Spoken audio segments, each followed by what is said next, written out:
है कि मुझे दर्द हो रहा है।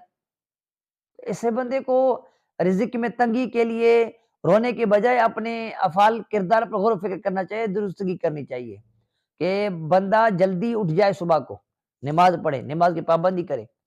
5 टाइम की नमाज़ की पाबंदी करेंगे, रिज़्क में बरकत होती है।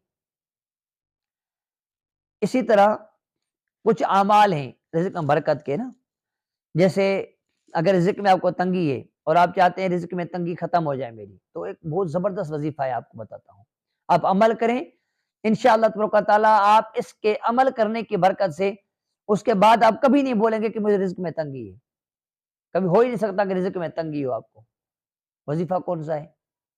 वो वज़ीफ़ा ये है कि आप सुबह की नमाज़ के बाद सुन्नत पढ़ें, 2 रकात सुन्नत। 2 रकात सुन्नत पढ़ने के बाद जो है, आप सुब्हानल्लाहि व बिहम्दिही, सुब्हानल्लाहिल अज़ीम